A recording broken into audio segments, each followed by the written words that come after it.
নমস্কার। আশা করি আপনারা ভালো আছেন, সুস্থ আছেন। আপনারা সর্বদা ভালো থাকবেন, সুস্থ থাকবেন। আপনাদের আশীর্বাদ দোয়ায় আমিও ভালো আছি, সুস্থ আছি। তো আজ আজকে যে বিদ্যা নিয়ে হাজির হয়েছি, সেই বিদ্যাটি হচ্ছে একটি সাধনা। এক শিষ্য আমাকে বলেছিল যে, "গুরুজি কর্ণ পিশাচিনীর সাধনা দেন।" তো অন্য কোনো ইউটিউবার বা কোনো কবিরাজ, কোনো তান্ত্রিক আপনাদের মাঝে ইউটিউবের মাঝে দিয়েছে কিনা আমি জানি না। কিন্তু আজকে যে আমি কর্ণ পিশাচিনীর যে সাধনা দেব, এটা হলো বেতালী দেবীর সাধনা। এই বেতালী দেবীকেই কর্ণ পিশাচিনী বলা হয়। আমি একদম পুরানো গ্রন্থ পুঁথি থেকে আমি আপনাদের এই সাধনা দেব। কিন্তু এই সাধনার বিষয়ে আলোচনা করতে হলে ভিডিও অনেক বড় হয়ে যাবে। তাই আপনাদের মাঝে তো আপনারা ভিডিও আমার তেমন দেখতেছেন না, তেমন ভিডিওতে ভিউ আসছে না। এই জন্য আমি বেশি আপনাদের মাঝে ভিডিওর সামনে এসে পেঁচাল পারবো না। তো আমি পুরানো পুঁথি থেকে যে বেতালী দেবীর সাধনা, যাকে বলা হয় কর্ণ পিশাচিনীর যে সাধনা আপনাদের মাঝে যে দিব, এটা বই থেকে আমি ফটো মোবাইলে তুলে রেখেছি। আপনাদের মাঝে এটা স্ক্রিনে দিয়ে দেবো। ওই দেখে নিয়ে আপনারা আপনাদের কোনো গুরুকে দেখে আপনারা সেই নিয়ম প্রসেসে এই সাধনটা করবেন। আর না হলে যদি আমার দ্বারাই আপনারা এই সাধনা করতে চান বা সাধনায় বসতে চান, এই কর্ণ পিশাচিনী সাধনা করতে চান, তাহলে আমার কাছে আসতে হবে। কারণ এই সাধনা এমন একটি সাধনা, এটা বাঁচা মরার কথা। সঠিক নিয়ম, সঠিক নিষ্ঠা ভক্তির চারে যদি না করতে পারেন, তাহলে কিন্তু মৃত্যু অনিবার্য। কারণ এটা কর্ণ পিশাচিনী। এই কর্ণ পিশাচিনীকে এই সাধনা করতে যদি পারেন, তাহলে আপনাদের তান্ত্রিক লাইনের আর কোনো কিছু দরকার নেই। আমি গ্যারান্টি দিচ্ছি, কোনো কিছু দরকার নেই। যদি একবারে কর্ণ পিশাচিনীকে সাধনা করে নিতে পারেন।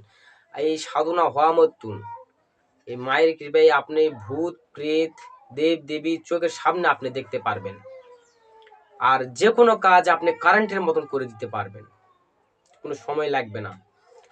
আর যে কোনো রুগী বা কোনো একটা ব্যক্তি যদি আপনার সামনে দাঁড়াবার মনে কি মনের ভিতরে আছে, কি বিষয় নিয়ে আছে, কর্ণ পিশাচিনী কানের কাছে আসে গুনগুন করে বলে দিবে। শুধু আপনার মুখ দিয়ে বলতে হবে যে এটা তোমার সমস্যা, কারেন্টের মতন। তো কিন্তু এটা সাধনা করতে গেলে খুব রিস্ক আছে। তো অবশ্যই আপনারা সৎগুরু আশ্রয় নিয়ে আপনারা আমি যে বিদ্যা সাধনাটা দিচ্ছি, আপনারা গুরুর পরামর্শ নিয়ে আপনারা এটা করবেন।